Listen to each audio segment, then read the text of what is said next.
Hello, everyone. Welcome to the Lunchtime Discovery Series. I am your host, Chris Smith. I'm curator for the SECU Daily Planet Theater at the North Carolina Museum of Natural Sciences. Thanks for being here. Thanks for tuning in once again for our Wednesday noontime program. This program every week is hosted by us here at the Museum of Natural Sciences, but it could not happen without the very important work and the people who started this whole thing, the North Carolina Office of Environmental Education within the Department of Environmental Quality. Many thanks to the EE office for bringing together this program every single Wednesday. It's been one of the best collaborations of my time at the museum. They're great to work with. Lisa, Marty, you're the best. For today's program, we are actually going to be talking a lot about a program that's coming up in just a couple of weeks with the museum. Very special, important program that has been a part of the museum for several years now. You know what? We're going to learn all about it. You're going to hear all the great stuff that's going on, and you're going to hear about that from some very important and special people who are going to share their insight, knowledge, experiences, and stories. Today, we have a slew of people who are on the show. We've got a whole panel set up for you to talk about the STEM Career Showcase for students with disabilities. Now, the showcase is on November 17th at 1 o'clock in the afternoon starting. So you want to head to naturalsciences.org. There you can get information on how to sign up for the showcase so that you can be a part of the keynote, get the links to tune in. The whole thing is virtual this year. In past years, we bring everybody into the museum. That's not going to work so well this time. So we're going to be bringing everybody together on the internet for the show. Naturalsciences.org. You can get the link to register there. And here in a moment, I'll also put it over in the chat so that everybody watching can have it right there, ready to go. Click away, sign up, and join us for the showcase. For today's program, let me introduce each of our guests in turn. First off, let me introduce to you the coordinator for accessibility and inclusion at the museum, Jessie Rassau. Jessie, hi. Hi, Chris. How are you doing today? Oh, I'm doing great. It's good to be here. Yes. And then, go ahead. Oh, I was just saying we're excited to be here. And then also with the museum is the head of volunteer and intern programs, Jessica Andreasen. Hi, everybody. Then Jessica was a previous panelist with the showcase last year. Another one of last year's panelists is Tia Holmes. Tia is a software engineer with Microsoft. Hi, Tia. Hey, Chris. Thanks for being here. And then we'll be hearing from the director of accessibility at SAS and somebody who told me that I should not heap praise upon, but who was a big part of bringing the showcase to the museum, Ed Summers. Thanks, Chris. It's just a pleasure to be here. Looking forward to talking with you. Thanks so much for being here. So, folks, I'll remind you, as we go through the program, you can drop questions, comments, insights of your own into the chat box. I'll be keeping an eye on that and then moderating to the panelists a little bit later in the program. But for now, I'm going to turn everything over to Jessie Rassau. Thanks so much, Chris. I'm really excited to be here today. I was able to attend my first STEM Career Showcase last year on site. It was my second week of work, and I was just so impressed with the amount of work that this event has and the students that it connects to, and what a great opportunity this is to hear diverse perspectives. So I'm really excited to share a little bit more about how this kind of came into being, and really talk to our panelists, our past panelists, and see why it was important for them to all get involved. I will start with asking Ed to share a little bit about the history of the STEM Career Showcase, kind of how it came into being, and what the point of this program is. Yeah, thank you, Jessie. The point of the STEM Career Showcase for students with disabilities is to connect students with disabilities in middle school and high school with role models, that is, professionals with disabilities that are thriving in STEM careers. And we've been doing that every year, once a year in the fall, typically in October or November, since 2013. Now, the origins of the showcase started way back in 1981. I'm a native of Raleigh, North Carolina, and I was diagnosed with a degenerative retinal disease in 1981 when I was a child. And this is a long time ago, and this is before the internet and before the Americans with Disabilities Act. Right, it's a different time, different place, very much so when it comes to access for people with disabilities and the perspectives and opportunities for people with disabilities. But my parents took me to the experts at the Duke Eye Center and the experts at UNC Chapel Hill, the hospital there.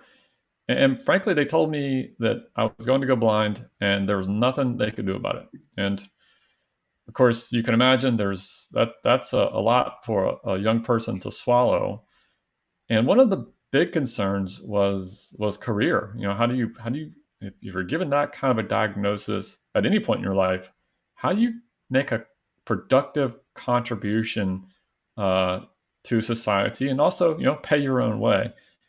Well, back in the 1980s, the early 1980s, when this happened, there were no role models for me. And the role models, the careers that people with blindness at least were steered towards were not the kinds of things I was interested in. There were fine careers, but I was kind of a math geek. I was interested in science, and there wasn't any role models for me to look around and say, there's a successful computer scientist. There was no Google that allowed me to go search for blind scientist or something like that, and then watch a YouTube video about that person.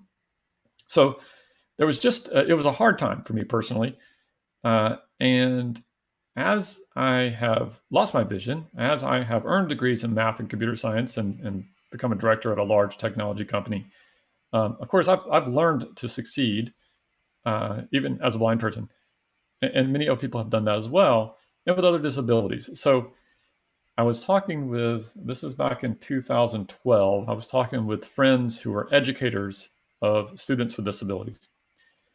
And we were talking about some of these experiences, and we came up with the idea of getting together people in my professional network to serve as role models, to expose my successful friends with disabilities that are working in science, technology, engineering, and math with the students of these teachers.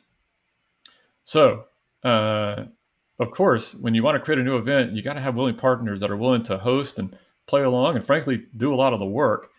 So I approached the folks at the museum, who I have a great relationship with, have for many years, and I'm a huge fan of the Museum of Natural Sciences here in North Carolina.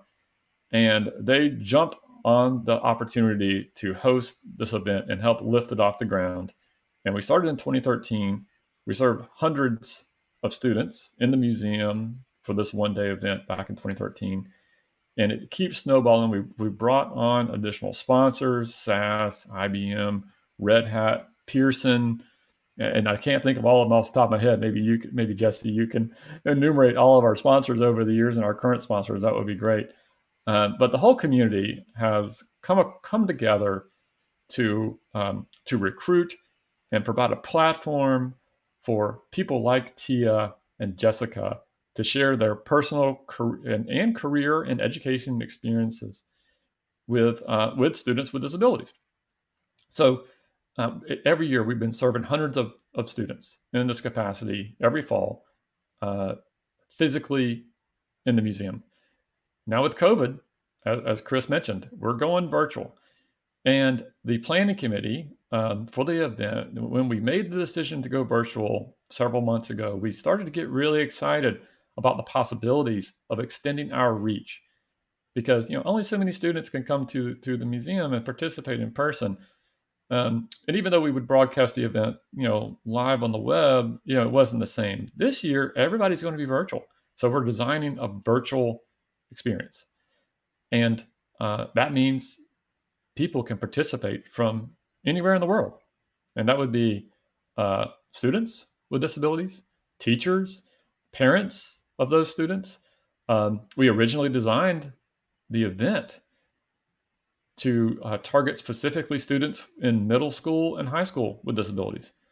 But There might be college students and elementary students, or even young professionals with disabilities that would like to participate, or maybe somebody who's been diagnosed with a disability recently mid-career and they're looking to make a change in order to take advantage of their natural talents. So we're super excited to go completely 100% virtual this year. We can't wait to see you all and or your students or your teachers or whoever it may be on November 17th. And I could talk about this forever. I know we only have an hour, so I'm going to turn it back over to Jessie so that we can continue on. Thanks, Jessie. Thanks, Ed. That was really great. So I would like to start with asking Tia, how did you get involved with the STEM Career Showcase?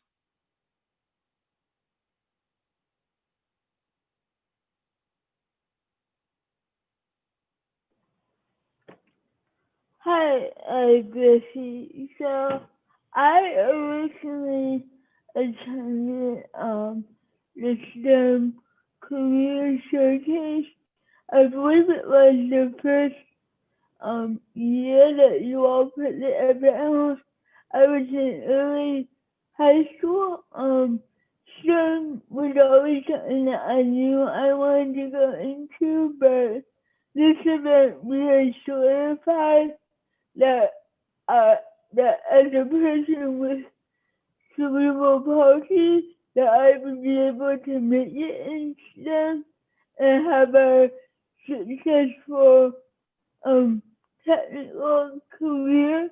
So basically, I attended as a sophomore in high school, and then a couple years later, I was actually a panelist.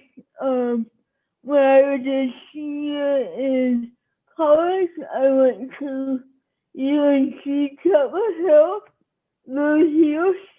And at that point, I was about halfway done with my year-long internship at SAS. I actually had the opportunity to meet with Ed while we were on campus and get coffee.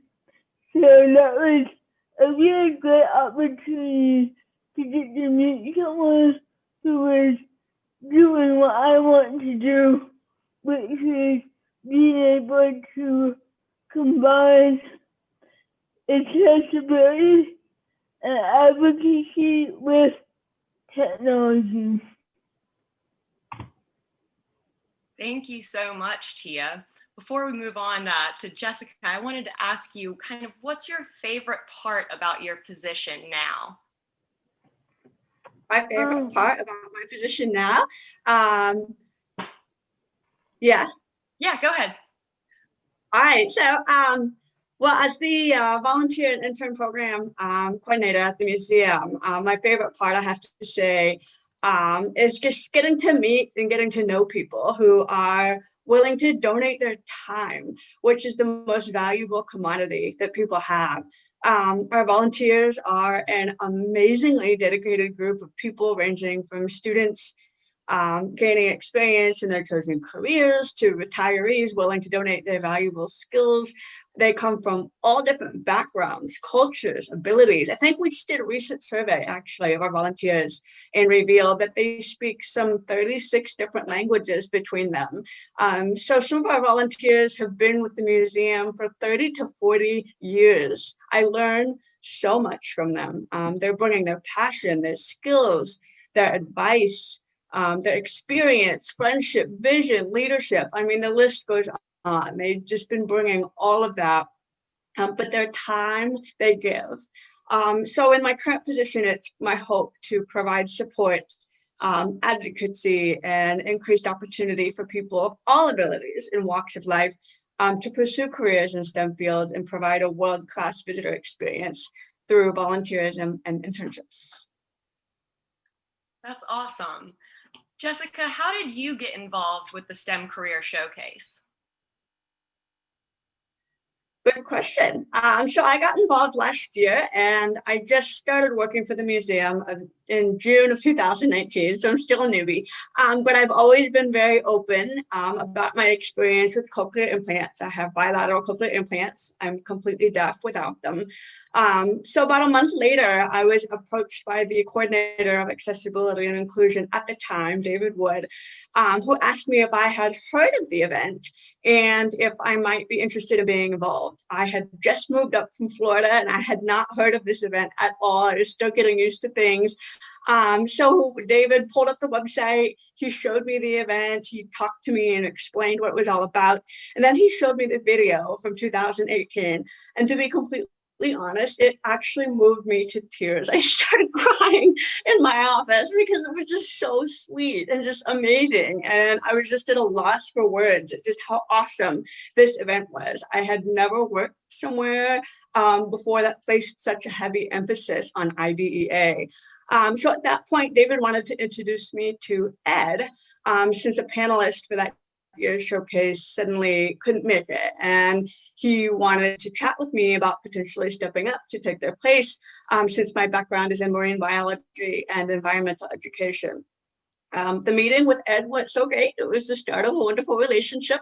And I was honored with an invitation to be a panelist alongside 3 other awesome speakers last year. The event was so much fun. We met so many wonderful students, and I have been involved ever since.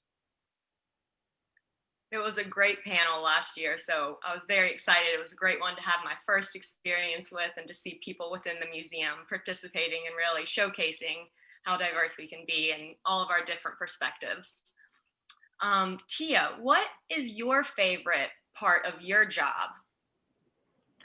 Yeah, so I love that question.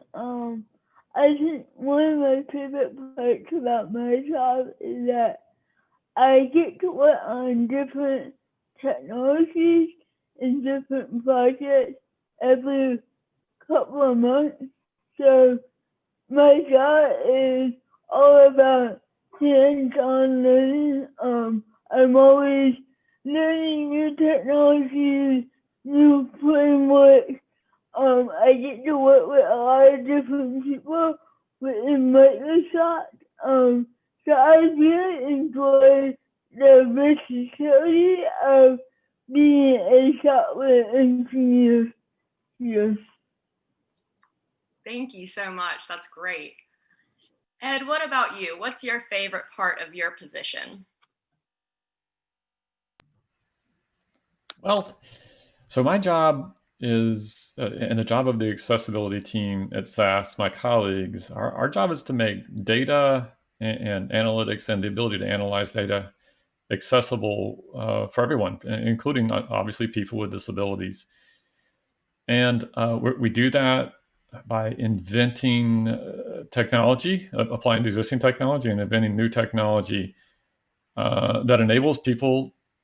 It creates new capabilities that it makes it possible for people to analyze data that didn't exist yesterday. And I got to say that it's a thrill to be able to bring technology into existence.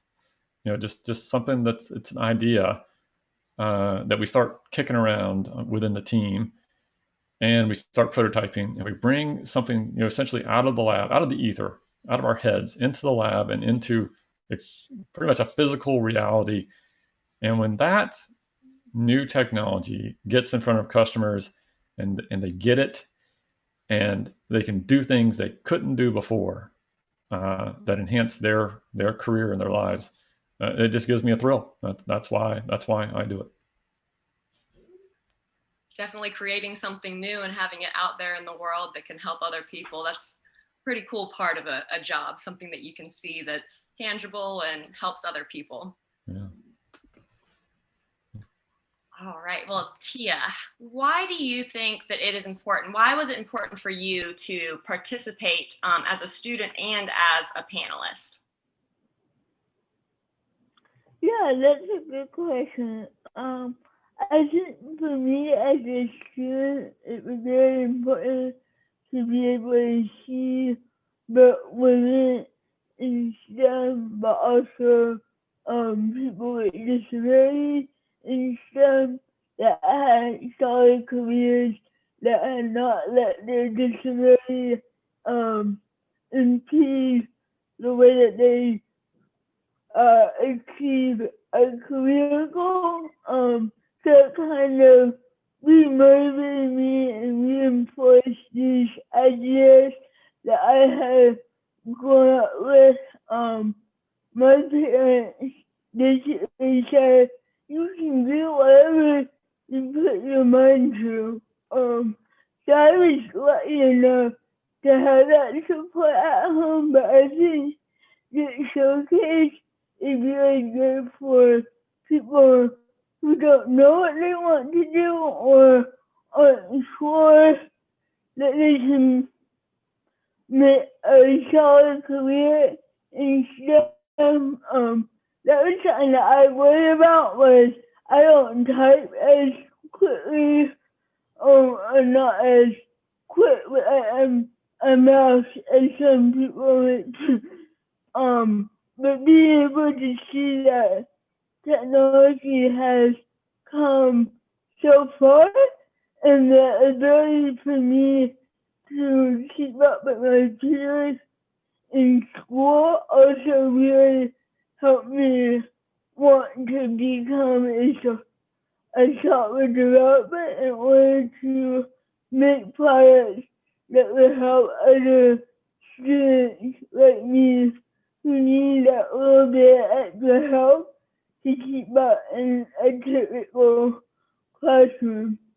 And then I think on the flip side, as a panelist, it was really great to be able to talk to different students with different disabilities and be able to share my experience as a young woman in STEM. I thought I was able to connect with a lot of people and just be able to reassure them that even when you get the challenges along the way, you're definitely able to overcome them and you keep working hard and you'll be able to get to where you want to be.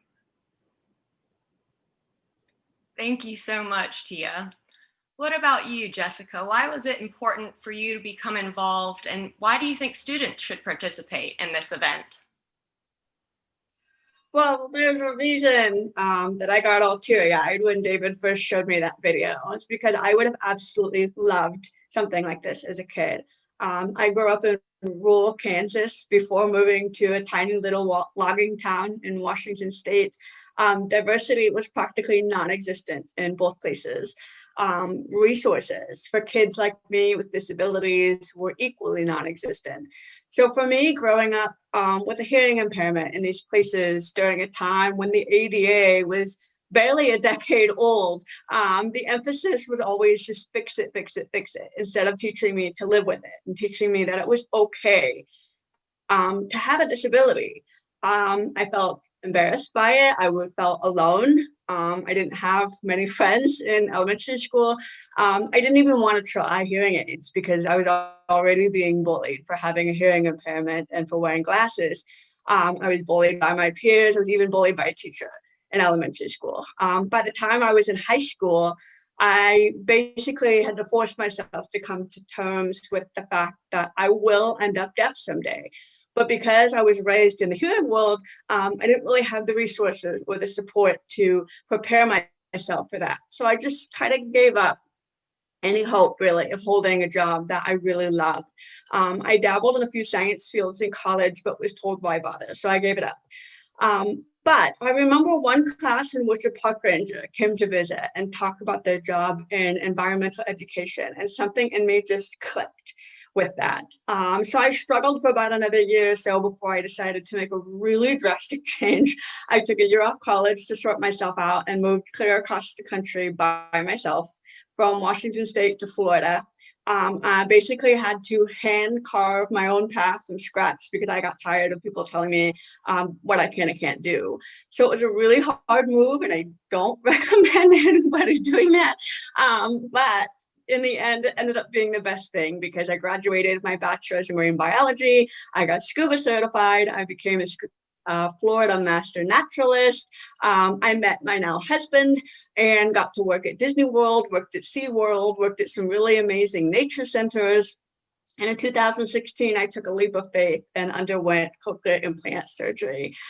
So I guess participating in this event is kind of a way for me to make it up to myself, my childhood self, for last time, and support an event that I truly hope will help kids find whatever support and mentorship they need to pursue what they're passionate about. I hope that students participate in this event so that they can experience what they can be. I hope that differently abled students understand that they have choices and voices, or at least others who are willing to be their voice. I didn't feel I had a choice as a hearing impaired kid raised in a hearing world, so cochlear implants were pretty much my only option. And while I don't regret them at all, I can't imagine living life without them anymore. They're absolutely amazing pieces of technology. It would have been nice for it to have been my choice. So to all of those out there who are differently abled, a major purpose of this showcase is to just let you know that you are not alone. You matter, your voice matters, and you have the ability and the right to pursue what you're passionate about. Studies actually have shown that roughly equal numbers of students with and without disabilities enter post-secondary institutions with the intent to major in a STEM field, but far fewer students with disabilities actually end up graduating with their degree in their intended STEM field. So this shows that it's not just enough to inspire students to pursue a STEM career. There is a need to be more consistent with mentorship, better accommodation, and more support, which is the most important thing, throughout their career, throughout their education. And this is what we strive to do at the museum with this absolutely amazing event and within our own intern program that me and Cindy are in charge of. Thank you so much, Jessica. We're really excited that you've become part of the museum family and that your path brought us here and that you can participate in this event and really share what your experience has been and be a role model for all other students to kind of carve their own path and take risks and see what happens, and really take advantage of all the different things that are available and make their own way and, you know, have a diverse perspective that really contributes to society. Ed, what about you? Why do you hope that students participate in this event? Well, I think for one is to meet amazing people like Tia and Jessica. That, I mean, clearly just sitting here listening to their perspective and their experience, you know, I'm just all inspired by that. And I can relate personally to the struggles as I experienced as a child as well.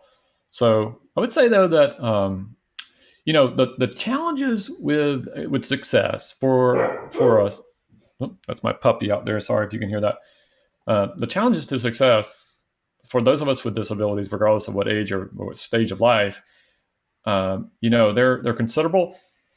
They include environmental barriers. So let's say, you know, for me, the accessibility of software, you know, or for someone with a physical disability, it may be the accessibility of lab equipment or whatnot.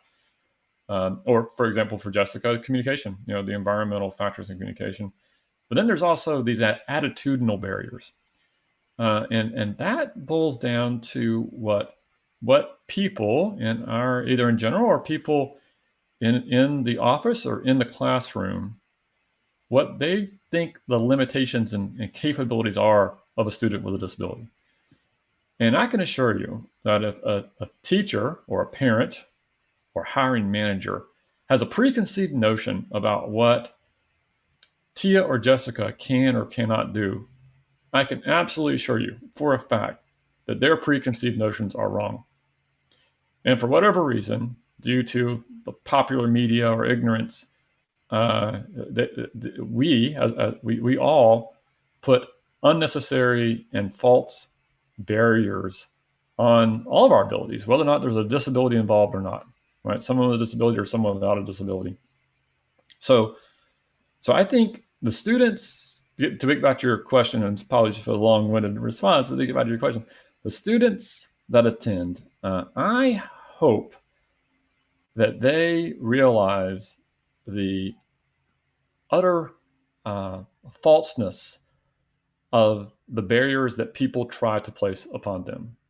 And Tia and Jessica both spoke of those barriers and the results, the devastating results that ignorance and basically it's ignorance can have on the life of students with disabilities. So I hope that the students will learn that just because somebody says they can't do it, even if they hear it over and over again, that it's not true. It does not true. And even though somebody may have not already done it, whatever it is, whatever they want to do, be a scientist or an engineer or whatever that may be, even though somebody with their particular disability hasn't done it yet, that's not to say that they can't go off and solve the problems that are required to be a software engineer at Microsoft or to be an environmental educator who is deaf, right? These problems can be solved. And what the showcase does is it provides specific, concrete existence proofs for overcoming a whole swath of challenges. All right. Now, so there are the environmental barriers. There are attitudinal barriers, but I will tell you from personal experience and observation for decades that the number one barrier to success for a student with disability is the barrier that's in their head, right? It's their personal identity and their ignorance about what they can or can't do. And a disability can be there's embarrassment, there can be shame, unwarranted embarrassment, unwarranted shame, a lack of understanding, and that can cause students to give up, withdraw, not participate. And if nothing else, if we can help students overcome the barriers that exist in their mind regarding their disability, then those students can go out and disprove all the other naysayers that exist out there. That's my goal. Thank you, Ed. That kind of segued right into my next question. And Jessica, I'll go to you first.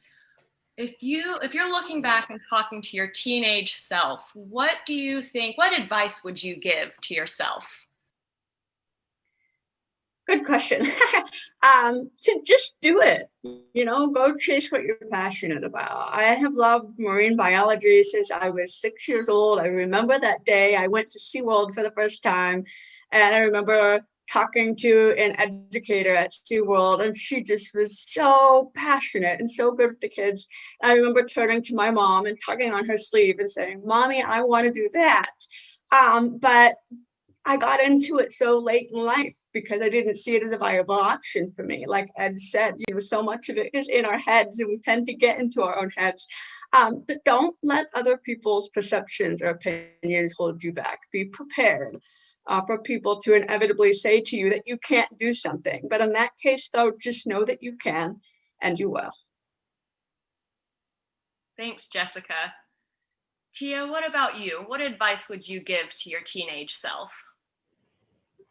Yeah, so I agree with everything that Jessica said.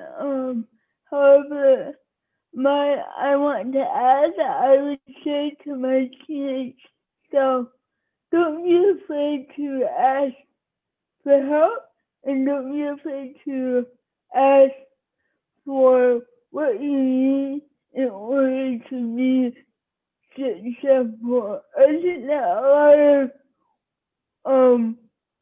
of people with disabilities don't know how to self-advocate, and I think that being able to self-advocate and ask for whatever accommodation that you need to pursue what you want to do, that's okay, and that's what you should do. So my advice would be to always to not be afraid to ask questions, but also to not be afraid to challenge yourself and go beyond what you believe you're capable of. I think I had a lot of self-doubt throughout my life. Even in college, I was like, oh, I think if I got a bad grade, I was like, oh no, I'm not in it yet. Maybe I'm not cut out for this. No. But you just have to keep pushing yourself and keep getting the resources in order to be able to succeed and achieve whatever it is that you want to do. That's great advice, Tia. What about you, Ed? What advice would you give to your teenage self? There's a lot. I think that the most important thing that I could have done differently is to stop worrying about what everybody else thinks and what everybody else says about me, and to stop being concerned about it, and just to find a way to build my own self-confidence through action, through step by step learning and getting better. I think the challenge is with some of these things, sometimes there's lots of challenges. One of the challenges is all the fear, uncertainty, and doubt that can arise because of challenges of learning how to to learn the tools and methods of succeeding with a disability. And that's ignorance. And certainly I was ignorant as a young person. And frankly, I wanted to be ignorant because I was too painful to for me personally, and this is not true for everybody, but for me at the time, it was too painful to kind of face the truth. And a lot of that pain was rooted in kind of the fear and overemphasis on the concern of what other people might think about me, and frankly, just self-confidence. Thanks, Ed. One other question that I would like to ask everyone is, what is your favorite type? What's the most used technology that you use in your day-to-day life? I'll start off with Jessica, if that's all right. Well, my favorite piece of technology is definitely the ones that I'm wearing right now. So these are cochlear implants. This is what they look like. And this front piece right here, this just kind of sits behind my ear like a hearing aid. And then this piece is a microphone. And so the sound comes in here, it goes through this, which is called a processor. This giant thing is just a battery pack, but this got a little computer in it right here up at the top. And it sends the sound through this cord and into this piece right here, which has a magnet in it. I have another magnet in my head, and that's how it sticks to my head.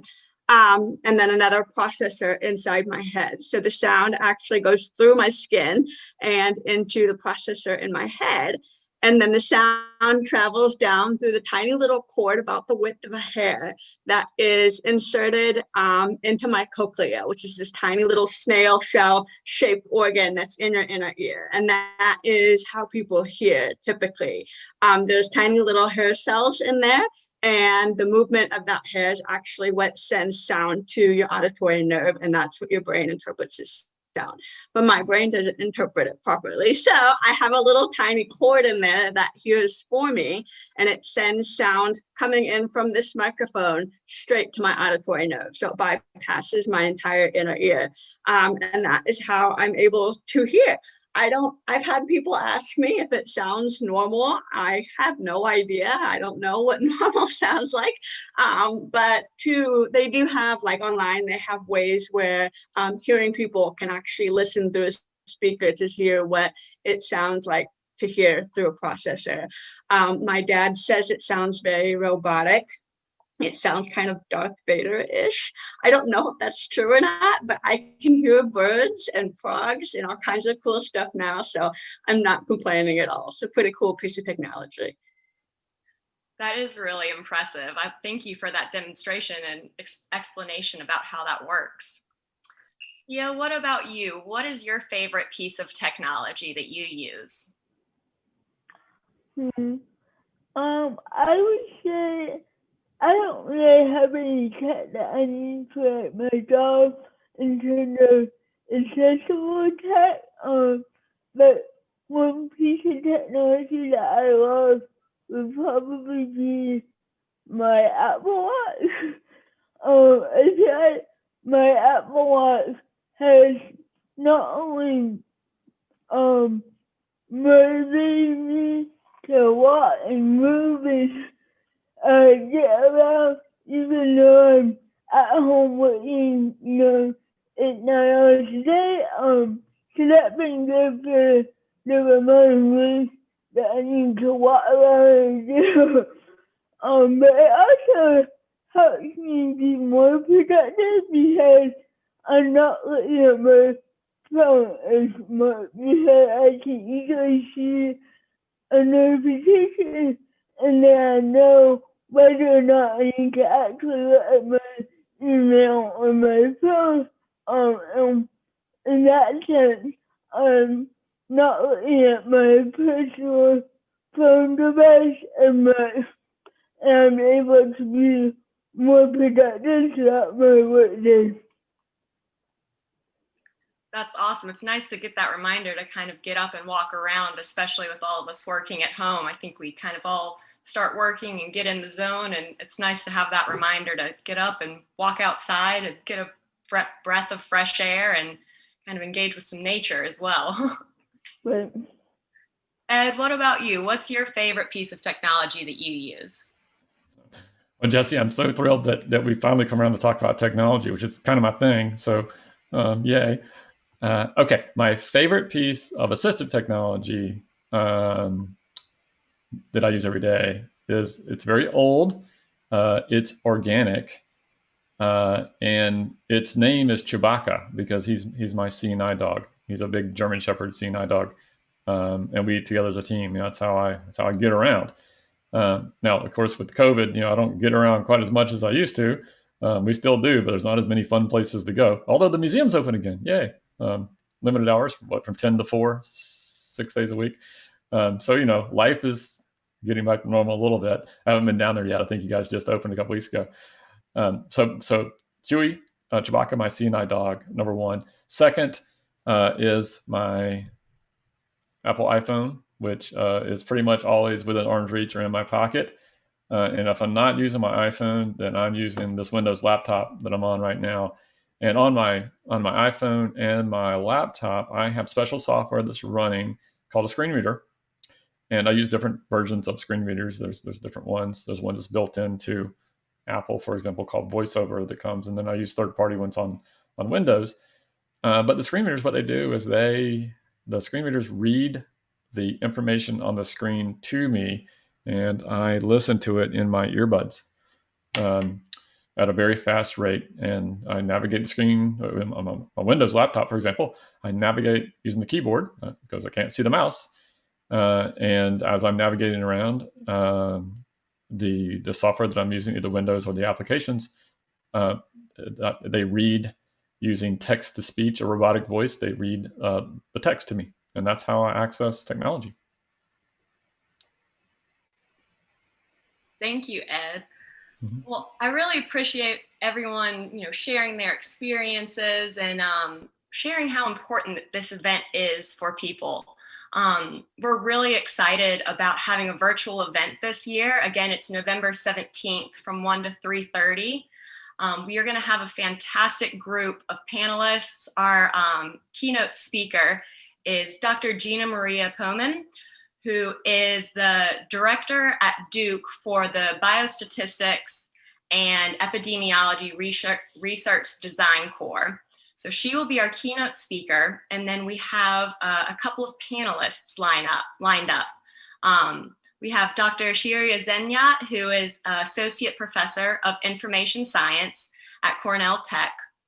Kayla Williams, who is an IT analyst at Eli Lilly and a board member of Deaf Kids Code. We also have Brandon Winfeld, who is the CEO of a mobile application called iAccess, which rates the accessibility of different venues. And we also have Jamie Edson, who is a talent scout for product and technology for Red Hat. So we will have a great discussion with all of our panelists and all of our speakers. We'll have a short intermission with a virtual Meet the Animals, and then our students will have a chance to enter into some Zoom breakout rooms and ask questions directly to our panelists and speakers. So we are very excited about it being virtual. We hope we get people from around the world to come and share their perspectives, ask questions, and really help us to make this a great program that we can continue to grow. So thank you all for sharing your experience on how you participated and kind of what to look forward to, and really inspiring students to participate and be great role models for what our students can look up to. We have, I think that Chris is going to put the link for registration. And if you want to learn more about the event, I think he'll also put a link for our 2019 video, which Jessica's on as well. So that's what she was talking about earlier that kind of inspired her to join the program. So be sure to take a look at that. And I hope to see all of you there and joining us. We will have ASL interpretation, live captions, and audio description as well. So we're really looking forward to your participation, and we hope to see you all there. Thank you, Jessie. Thanks. Chris, are there any questions or anything that have popped up? Well, you know, for this particular program, a large number of the people who tune in every single week work in environmental education. And that's how they get information about this program. They're connected to the Office of Environmental Education, or they work in science and nature programming within state government too in some way. So people who do a lot of talking to the public about science, nature, and the environment. So we did get one question, and looking at the clock, I think it'll be the only one. Do you have any advice for environmental educators who are trying to reach more students with disabilities through their programming? Maybe Jessica, if you want to at least lead off on that one. Yes. Since this is your wheelhouse. That's a fabulous question, and it's one that I wish people would ask more often. So I've been in environmental education for 8 years, and something that we did quite extensively in my previous position at a beautiful little nature center in South Florida called Green Cay. And what I did is I overhauled all their programs and got us on the field trip provider list. But we kind of went one step above and beyond, because we did get quite a lot of students and groups with disabilities who would come to us for programs. So what we ended up doing was, in our very detailed curriculum-based, what am I thinking of? Lesson plans. Sorry, I'm not thinking today. In our lesson plans, we had what was called, I had a little section down there in the lesson plans that was for speakers of other languages and for students with disabilities. And it was basically kind of an alternate plan. So it was kind of thinking ahead. If we had students who were deaf, for example, I knew basic sign language. One of our volunteers knew sign language. So we knew, I had down there a plan of exactly what to do and how to tweak the program, oftentimes on the spot, because they don't always tell us that students with disabilities are coming. So we often find out that day when they arrive. And this just made it really easy to say, okay, I have a plan. Here's how we can tweak the program on the spot. If it was a group of students who were blind, if it was a group of students who had auditory processing disorders, things like that. You know, what do we do to tweak it on the spot? To always try to be prepared ahead of time. If you're not quite sure how to prepare ahead of time for students like that, go talk to people. And students, teachers especially, the teachers know their students better than anybody else. So the best way is to just talk to teachers and say, what do you typically recommend for educational programs for this particular group that you teach? Talk to community organizations. You can talk to, the state has its own department for people with disabilities. You can talk to them and just ask what are the best accommodations that you can make, especially ones that are on the spot. But always try to be prepared ahead of time. And yes, Tia said she can speak from a student's perspective if there's time. Absolutely. Ask the students what you can do. Ask the teachers what you can do. But I always try to, at least at the bottom of every single lesson plan that I have, to have a plan in the event that some of these things just kind of happen on the spot. And it has gone a long way with our teachers, and it made our facility very popular with teachers and with students with disabilities, because we had that plan that we could present to them ahead of time. Excellent. And yeah, Tia, I'd love to hear your perspective. Well, I really like what Jessie said about having a plan, but I also want to bring up on the flip side that it's so important to be able to be flexible. Not one plan is going to fit every single student with one type of disability. So as Jessie was saying, communication is the key to any sort of accommodation. Being able to talk to that student or talk to their guardian or their teacher, being able to keep an open mind and be flexible in whatever your curriculum is also really important, I would say. I think it's really important to note that every person is different, so it's really important to listen to the specific needs of that student and be able to work with them to achieve the overarching educational goal. Yeah, absolutely. Excellent stuff. Jessica? Yeah, I just wanted to add one more thing too, especially lately, because the museum has been all about what's called universal design. And so designing lesson plans universally has also been a major help. So having worksheets, for example, for every single class, for every single program, even if you don't end up using them. But this is also not just a great way to accommodate everybody with the regardless of a disability or not, but it also accommodates people who have different learning styles. And by thinking about those learning styles, it will also help accommodate students with disabilities. So people who like to write, people who may not have the physical ability to write, have other ways of doing things, and just think of every single program kind of universally and think about those learning styles. And that has been a major help in designing programs that can also be quickly accommodated for those with disabilities.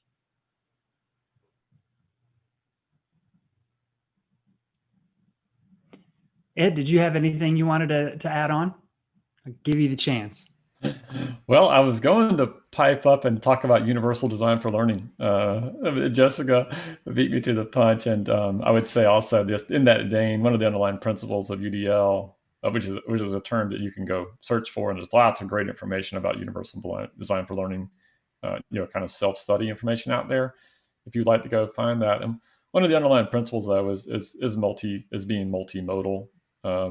Exactly what Jessica said, so that you can design the experiences in such a way such that a student can hear it and see it and perhaps touch it and experience with it. And as you design and deliver, that you're hitting all those and more, depending on what your audience is, the different modalities that would allow students to, receive the full benefit of what you're doing.